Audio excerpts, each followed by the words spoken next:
Well, here we go again. Another day, another NDP Liberal financial scandal, this time a contracting fried supply chain. What is the total value of misappropriated funds under the Indigenous procurement system? I do not have that information, and you would have to actually refer to Indigenous Services Canada. We are working on the 5% related to PSPC's targets. The Assembly of First Nations testified that there are a number of shell companies securing government contracts in the Indigenous procurement program. How many shell companies has the government detected and identified? Again, I think you would have to direct that question to Indigenous Services Canada, who are responsible for the IBD. To your knowledge, is ISC actually looking into the number of shell companies? I am not familiar with their activities, sorry. To your knowledge, has ISC or anyone at PSPC made any referrals to the RCMP? I am not aware. How many cases has PSPC identified in which a company hires an Indigenous person simply to gain access to federal contracts through the Indigenous procurement program? Again, that is a program that is held by the Indigenous Services Canada, and they would be the ones identifying, not PSPC. Chair, I'm ceding the rest of my time to Mr. Genuous. Thank you, Chair. The AFN has said, as my colleague mentioned, that most of the companies receiving Indigenous set-asides are actually shell companies. That's according to the AFN. Do you agree with their findings? I would not be able to provide that information, or will I? Yeah, but you're sorry to jump in. You're the procurement department, though. You're responsible for overseeing government procurement. This is a very serious allegation from one of the leading Indigenous organizations in the country. Do you have an opinion on it at all?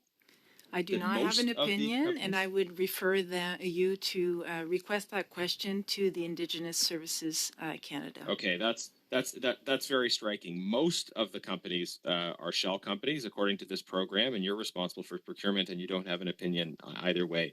The government uses its own deeply flawed Indigenous business list rather than relying on criteria and lists developed by Indigenous organizations. Why is that? That is the rules that we are bound by, and those rules are set by Indigenous Services Canada as well as the Treasury Board Secretariat of Canada. But why is it that that you develop your own list instead of working with Indigenous organizations and relying on lists that they develop? Is there a policy rationale that you're aware of? I am not aware of that. That is a responsibility of the Indigenous Services Canada. And we are bound by those rules, and we are working on how we can actually increase Indigenous. So can I just clarify then? They make all the rules, and you make none of the rules with respect to how you define what is an Indigenous company or what is or is not a shell company. Do you don't have any role whatsoever? You're saying? No, we do not. That is the Indigenous Services Canada's responsibility to develop those definitions.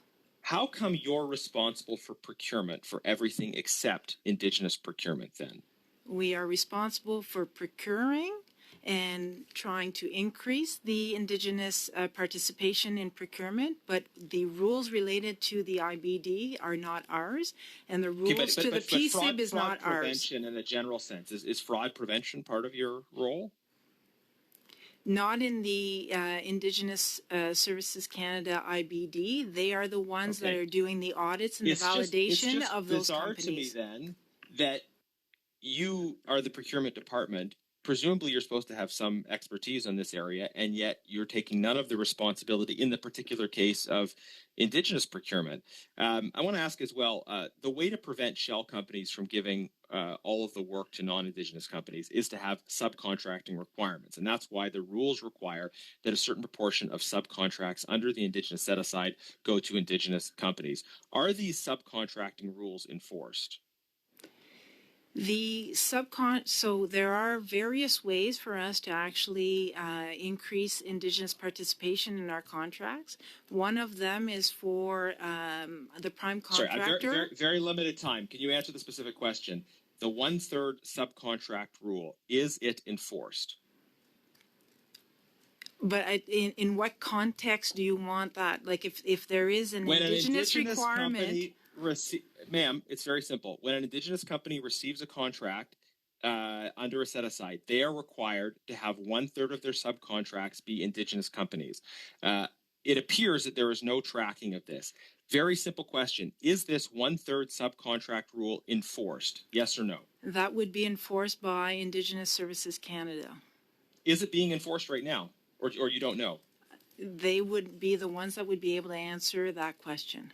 Ma'am, it either is being enforced, it isn't being enforced, or you don't know if it's being enforced. That's my question. Which is, you would have to refer to Indigenous Services Canada to obtain a response to that question. Mr. Chair, I believe that's my time, but can you put the question to the witness and insist that she provides a response? If she doesn't know, she doesn't know, but she should tell us she doesn't know. Is the requirement being enforced? I think I've asked the question 4 or 5 times now, and the witness has an obligation to answer it.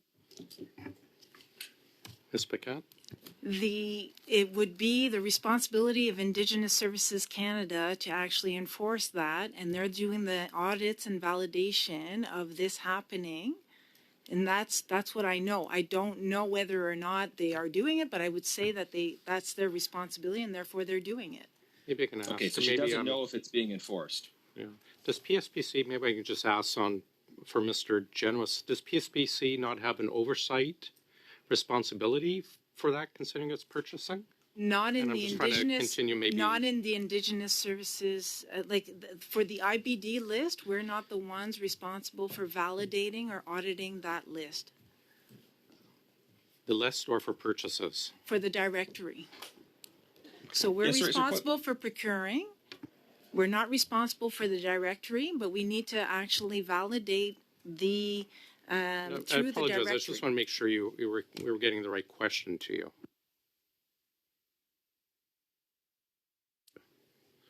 I think we'll move on to Ms. Atwin now. Yeah, sorry, Chair. Just a point of order, though. Sorry, Ms. Atwin. Just 1 second. Did that not answer the question as put forward, Mr. Genuis? I understand that they don't maintain the list, but it's a question of whether a rule around subcontracting is enforced. That is a responsibility that should follow the procurement department, and the witness is saying she doesn't know, which is.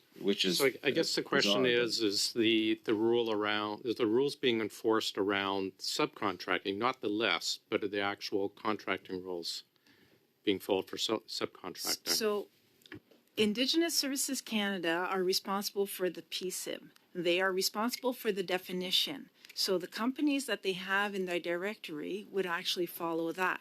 The subcontractor, or the 33%, is still under their purview to investigate.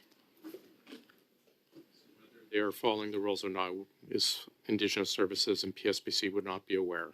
Correct. Okay. Thanks. Ms. Block for 5 minutes, please. Thank you, Chair. And I guess I'm just going to start by reconfirming what I think I've heard in the testimony from our witnesses this morning when it comes to the role of PSPC and the Indigenous set-aside. I guess what I've heard is that the Procurement Department for the Government of Canada, PSPC, has testified that you do not have any oversight of a list of vendors which are required to meet certain criteria to qualify for the Indigenous set-aside. And yet we know that various departments have the authority to award contracts. And yet it would seem that every time PSPC, and we've seen this over the last couple of years, as we've undertaken various scandals, I would say, within the Government of Canada and procurement, that glaring mistakes have been made. And that has resulted in the government misspending tens of millions of dollars. Under whose authority are departments given the ability to award contracts directly? That would be the Treasury Board Secretariat who outlines the policy. So they're responsible for the directive on managing procurement or on the management of procurement. Okay. Thank you. So after widespread reports of abuse and fraud and the use of shell companies, is PSPC at all curious about getting to the bottom of it?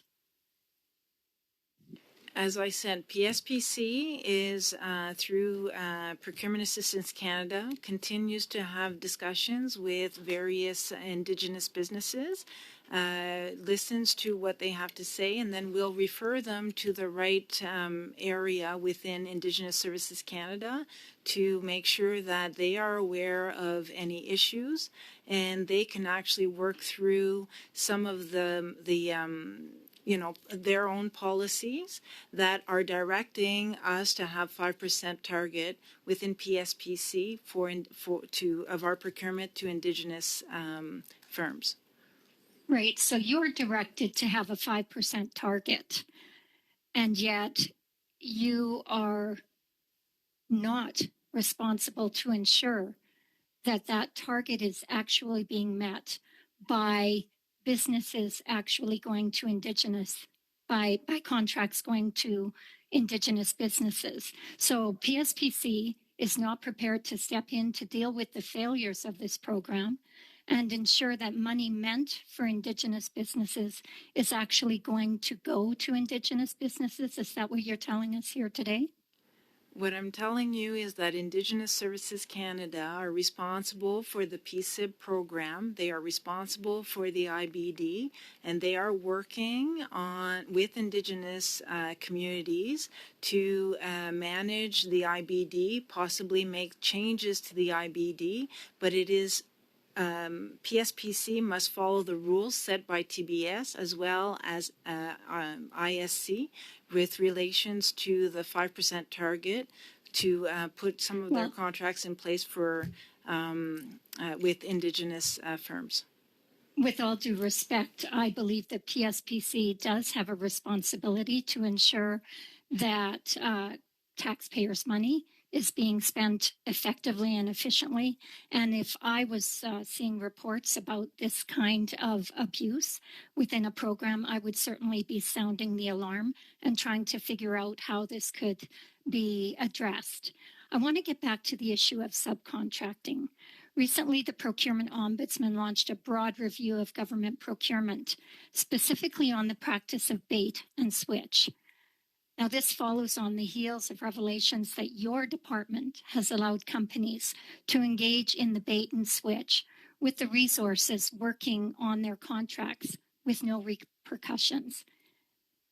We talked a little bit about subcontractors earlier in response to some of my colleagues' questions. If you are not monitoring the subcontractors, how can we trust that this program, which is supposed to award contracts to Indigenous businesses, is actually working the way it's meant to?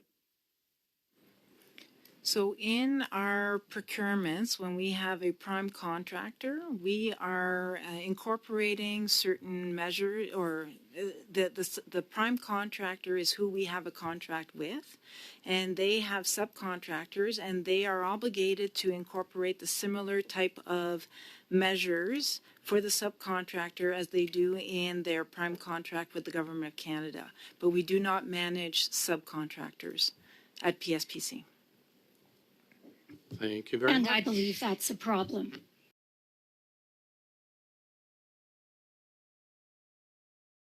Just to follow up on my previous round, you have kept saying that this program is run by Indigenous services and that you have no oversight of the program. However, PSPC is required to award 5% of contracts per year to Indigenous businesses through this program, and has a requirement of that program, 33% of subcontractors must be Indigenous. Why then is PSPC not verifying that this subcontracted work is being done by Indigenous businesses? We refer the information to Indigenous Services Canada, and they can perform audits to ensure that the companies are meeting the requirements and maintain their certification. And then do you receive these audited reports back to confirm that you are actually meeting the 5% target? We would receive those reports back by Indigenous Services Canada and incorporate them in our files. So I would just say that by not verifying the work being done by subcontractors, you are virtually admitting that your department is opening this program to fraud. When fraud is committed in government contracting, such as a business posing as an Indigenous business to win a contract, is PSTC the department that is responsible for getting back the money once that company has been exposed as not being Indigenous?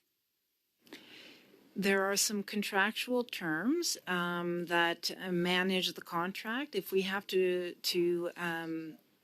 if something happens and a company who was previously certified and they actually met the certification, but yet no longer meet the certification once we've actually awarded the contract and the contract is still live, then the contractual clauses and terms and conditions of that contract will come into play. So you could then get the money back. I would not be able to say that we're going to get any money back. It all depends. You know, they meet the certification at the time we put the contract in place. If at any time, once we've put the contract in place, a company no longer meets the certification and we terminate at that time, then they have done the work during that time and we owe them the money for the work that they've done. So in relation to the Arrive scam scandal, PSPC stated that they could get the money back from fraudulent contracting. I am not sure what you mean by a company meeting the certification when you award the contract and then somewhere along the line not meeting the certification along the way if it has been verified that they are an Indigenous business. But my question to you would be, can your department commit to reviewing the contracts awarded through this program and recovering any money spent on contracts awarded to non-Indigenous businesses that were posing as Indigenous? I'm unable to answer that question because I don't know. Okay, you don't know if you can do that. We heard testimony yesterday about performative reconciliation.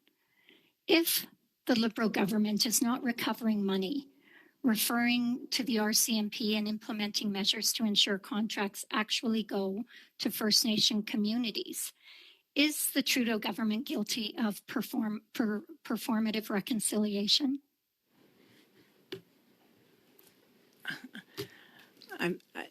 It's not something I'm able to answer. Sorry.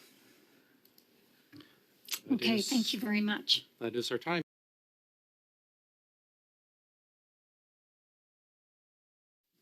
Thank you for being here. And I must admit, I'm not a normal member of this committee, and I've been sort of watching this with some awe at the lack of accountability with respect to your department, Ms. Paquette. Could you tell me if you feel your department is doing an adequate job detecting irregularities and even fraud within Indigenous procurement? We put contracts in place, and if the contracts are for delivery of services or for goods, and you know, as long as those services and those goods are delivered, that is, you know, the main concern. If a company is certified by the Indigenous Services Canada and they've met the certification requirements of Indigenous Services Canada, there is no fraud, as you've pointed out, and they are delivering their services or their goods to either PSPC or another government department. Can you tell me how many contracts specifically dealing with Indigenous procurement that your department has stopped because of unfulfilling contractual obligations that your department has put out? I don't have that information. Could you provide that information to our committee? If we have that information, yes. So you may not have the information as to whether how many contracts have been stopped because of individuals not fulfilling or companies not fulfilling their obligations. That's possible. We will provide the information. I don't know if we have it specifically stated that way. There are various, anyways, we will look into it. Okay. You mentioned earlier that you have not hit the 5% target. That's correct? Correct. Yeah. Thank you. Yeah, a little delay there in the translation. But where are you at? What percentage are you at right now? So we hit 2.7% in 22-23, and we had 3.4% or 143 million in 23-24. And I do not have the numbers for 24-25, but my understanding is a lot of the efforts through the engagement and increased participation in different activities in our procurement, we're getting close to our target of the 5%. But I don't have the number yet for this year because the year's not finished. Excuse me, my apologies for over talking there to the translators. But have those numbers ever been audited? I don't know. I would have to validate that. What I mean by validate, like audited. We have identified, so the companies that have been certified by IBD would be part of these contracts, and those contracts constitute the numbers we're able to identify towards the 5%. So the question I'm looking at is was raised by Mr. Bachrach, is that these numbers, well, any number won't really matter if they're not stood up with a rigor. And so I'm just wondering if any independent review has been done, or even within the department to see whether the procurement is occurring in accordance with yourselves as well as Indigenous services as well. So the contract itself, we would be managing whether the contractor is delivering the good or service and they're meeting the requirements of the contract. The company would have been certified by the Indigenous Services Canada, be part of the IBD. That certification and the validation through the IBD allows us to actually give a contract to that company and count them against the 5% target. So has your department stopped any contracts because of an issue with certification? Not that I'm aware of. We would have to look into that. Thank you. So that is our time. Maybe you can get back to us in writing with that.